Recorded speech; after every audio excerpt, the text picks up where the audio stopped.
I've been doing some reading recently, and one of the sort of themes that I came upon was a series of articles called The 7 Pillars of Friendship, whatever. And I want to share with you today the 7 pillars of self-improvement.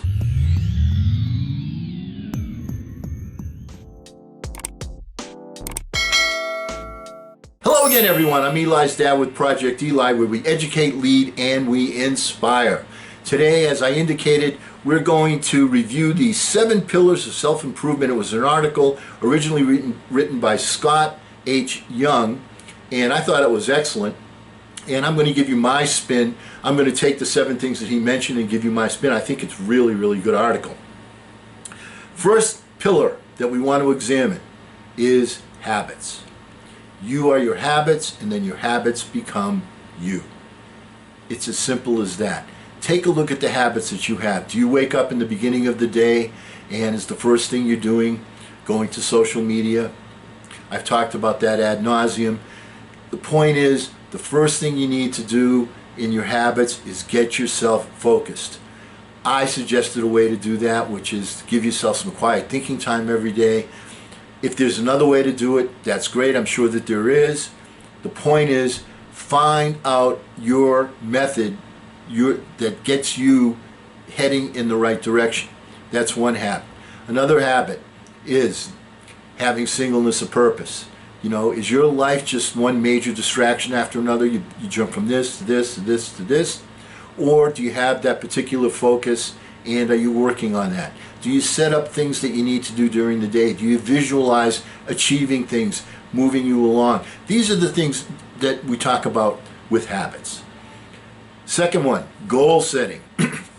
Boy, you have got to have some goals. The why and because is, do you want to be a ship without a rudder? You want to be out in the middle of the ocean without a port to go to? That's how most people live their lives. They're out there in the ocean, and the wind blows them, their sails, wherever the wind blows their sails. And then they wonder why they're not achieving anything. Hello, McFly. Very, very simple. You have to have goals. You have to have them set up. You have to visualize them. You have to keep them in front of your face.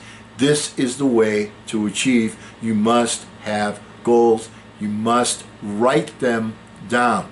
Because when you write them down, you have to think clearly to make a sentence that makes sense. All right, so you don't want bits and pieces of that. You want simple sentences of what you want to achieve, and then set your goals. The third element, systems. Everybody has a system. Some people wake up, first thing they do is they turn on the TV, or they turn on the coffee, or they take a shower, or everybody has their own system, something that you do every single day that you don't even think about because it gets you in motion, momentum, inertia. That's what you want to do. That's what a system will do for you. A system provides you with positive inertia, or it provides you with negative inertia. Make sure that the system that you incorporate into your life is one that's going to consistently put you in the right direction. If you see that you're not getting where you want to get, that is the time to start examining your systems, because you're not getting in the right space, on the right track, with the right motion, with the right inertia. Inertia can be good or bad, if it's positive or negative. Focus on your systems and examine what you're doing. The fourth one, emotional self-regulation. To me, what that means is keeping yourself under control. All right, very, very important. There's 2 things that come to mind immediately when I think of keeping myself under control. The first thing is developing a positive attitude. How do you do that? Well, I do that every day with my quiet thinking time, visualizing the outcomes I want to achieve, and what I'm going to do to achieve them, how I'm going to get to that particular starting line, and move forward from there. The other emotional self-regulation that I look at is a lot of times, well, there's something that's called life, and things in life don't always happen the way you want them to happen. Sometimes you find yourself in a situation where you're like, all right? And that happens to everybody, not just me and not just you, Eli. So what do you have to do? The first thing you have to do is keep your emotions under control and not have a knee-jerk reaction. Especially teenagers, Eli. And it's not exclusive to teenagers, but especially teenagers. When something happens, they have a knee-jerk reaction and their mouth is miles ahead of where their mind should be. So what's the solution to that? One of the things that I always do is before I'm going, and this is especially true when you're talking about people that are in an important relationship with you, son and daughter, a son, a daughter, a friend, a spouse. Whenever you're in a situation like that, give yourself some time to pause and think and be logical. Too many times people let their emotions run away with them. They say the wrong thing, and once it's said, just like being on the internet, how many times have you heard about people that write stuff on the internet and they say, oh, I shouldn't have written that. And they say, well, don't send it. Don't hit the send button. All right? Same thing applies here. Don't hit the send button immediately. I like to give myself at least overnight. Basically, I like to give myself 24 hours, but at least overnight before I will respond to someone that I felt has done me wrong. I don't want to say the wrong thing. I want to put myself in their shoes. I want to try and understand, and I want to try and make a judgment. That's the right strategy. So keep yourself under control. Always remember that to be in control of others, you must be under control yourself. Number 5, learning. Okay, you're in school now, you're in high school, getting ready for college, I hope. All right? So we're talking about learning. Well, guess what? Learning is not just what you learn in school. What learning in school does is it gives you the basics. People tell us that knowledge doubles every 2.5 to 3 years. So even if you're Einstein, you can't know everything because it's doubling. Knowledge is being accumulated way too fast. So what you need to have the basics. And then once you find out what it is that you want to pursue, some people call that a purpose, some people may just call that a job. Whatever it is you have as a particular outcome that you want to achieve, then what you want to do is you want to find someone to model. That's the easiest way to do it. If you want to be a car mechanic, hang around with somebody that's a car mechanic. See what they do. Learn from them. All right? They've already made a whole bunch of mistakes. This way they're saying to you, you know what? You don't want to do this because when you do this, you're going to get oil all over your face. Learn from people that are successful, copy what they do. Once again, it's all right to be a copycat if you copy the right cat. Now keep in mind that the people that you hang around with, whether you're doing it consciously or unconsciously, you're learning from them. So are the things that you're learning from them, are they good, positive things? Or are they things that, if you told, I don't know, your dad about, he would say, maybe you shouldn't be hanging around with that dude. So keep these things in mind. Make good judgments, and the best way to learn, the best way to accelerate your learning curve is to model somebody that's doing what you want to get done. Very simple. Values and meaning. Number 6 is how you look at the world. Let me give you an example. Let's take somebody from, in a jihad that's looking to, be a terrorist, and they look at the world one way and we look at the world a different way, and we say, oh my goodness, how can anybody think like that? And they're saying to themselves, oh my goodness, how can anybody think like that? This is basically the framework for politics.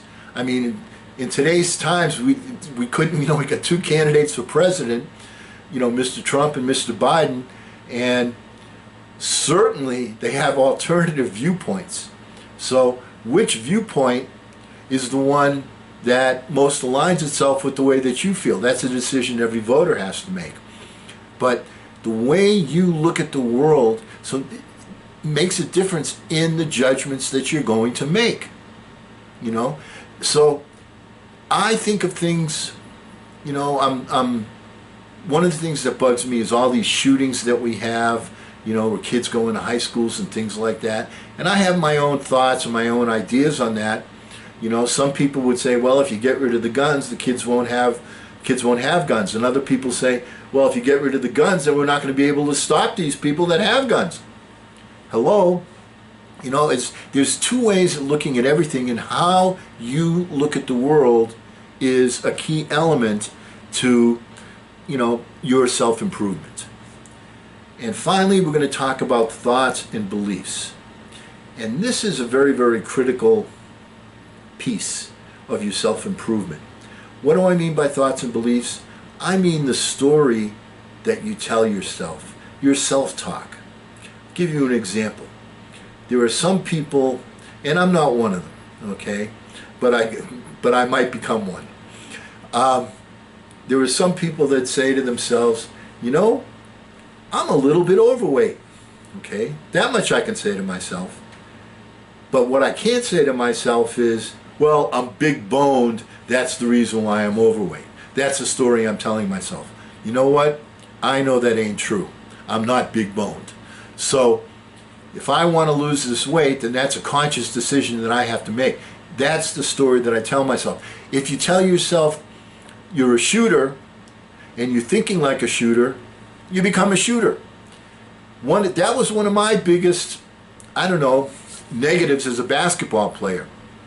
I could never say to myself, Eli's dad, you're a shooter. I was always a passer, a facilitator, a defender, a team player. That's the way I always thought of myself. And, you know, I think in the long run it hurt me because I didn't think of myself as a shooter. So how you think of yourself is a key element in how you're going to achieve. You have, you know, it's the limitations that we placed on ourselves. The reason I can't lose weight is because I'm big boned. The reason I can't put the ball in the basket is because I'm not a shooter. You know what? You can't think like that. And I'm using two kind of simple examples, but expand that to the things that you come across in life. You know, you might say, oh, I'm not unbelievably good looking, I'm not going to attract, you know, a partner. That's a bunch of crap. There are so many different things that make a person attractive. So, I mean, the story that you tell yourself can be either a limiting or something that advances you to reaching your goals. You know, I had a buddy that wasn't particularly great looking, but he thought of himself as like, hey, I'm Mr. Romeo. And you know what? Very frequently, he always made a lot of friends when we would go out. And you know what I mean when I say make friends. So it's the story that you tell yourself that is one of the things that will either help you expand or limit where you're going. So let's review these once again, the 7 pillars of self-improvement. Once again, a shout out to Scott H. Young, who wrote the original article. Number 1 is habits. Number 2, goal setting. Number 3, systems. Number 4, emotional self-regulation, keeping yourself under control. Number 5, learning. Number 6, values and meaning, how you look at the world. And number 7, your thoughts and beliefs, the story that you tell yourself each and every day about where you are, what your limitations are, or on the other hand, the fact that you're unlimited. And because we will never end a meeting on a philosophical note, let's all get out there and charge! I'm Eli's dad.